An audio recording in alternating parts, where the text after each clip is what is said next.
આજે ગુજરાતી રસોઈ ચેનલ ઉપર હું તમને સિંગદાણાની ચાટ એની રેસીપી બતાવી રહી છું।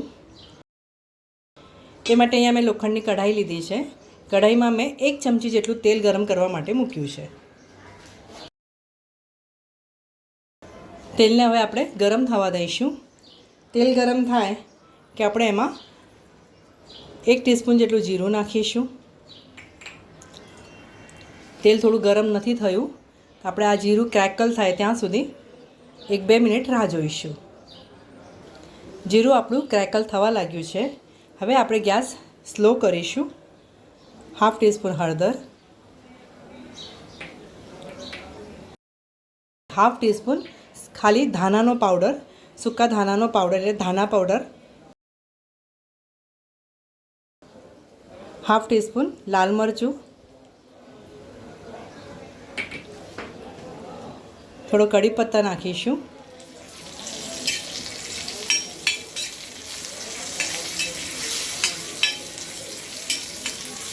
કડી લીમડો નાખ્યા બાદ આપણે એને 2 મિનિટ આ રીતે સાતળી લઈશું।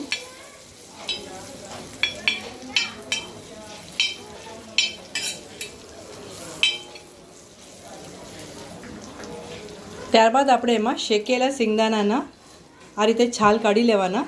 ત્યારબાદ આપણે એમાં નાખીશું।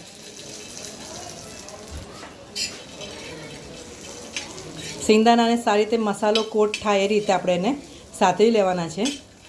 ગેસની ફ્લેમ તમારે લો જ રાખવાની છે।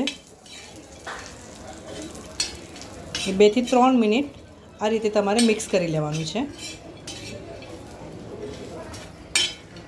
એક ચટપટું અને ટેસ્ટી ખાવાનું મન થાય ને મિત્રો, તો તમે આ રીતે ટ્રાય કરી શકો છો। સિંગદાણા આપણા શેકેલા જ છે, એટલે મસાલો કોટ થાય ત્યાં સુધી જ તમારે એને આ રીતે શેકી લેવાના છે। હવે ગેસ આપણે બંધ કરીશું।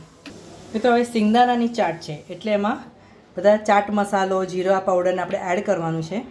અહીંયા હું 1/4 ચમચો ચાટ મસાલો નાખીશ, 1/4 ચમચો જીરાનો પાવડર નાખવાનો છે, શેકેલા જીરાનો પાવડર, 1/2 ટીસ્પૂન કાળા મરીનો પાવડર નાખીશું, સ્વાદ પ્રમાણે મીઠું નાખવાનું છે।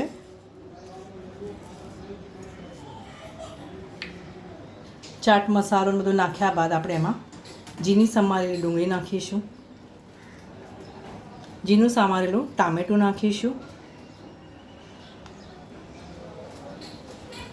1 થી 2 ઝીણા સમારેલા લીલા મરચાં નાખવાના છે,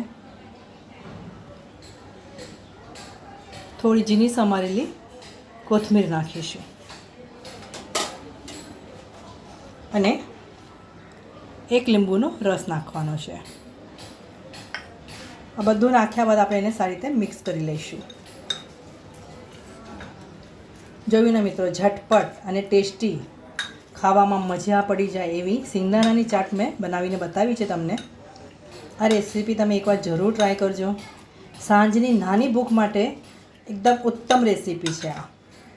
આવતા વિડીયોમાં આવી સરસ મજાની રેસીપી સાથે આપણે ફરીથી મળીશું। ત્યાં સુધી સરસ ખાઓ, સ્વસ્થ રહો અને ગુજરાતી રસોઈ જોતા રહેશો।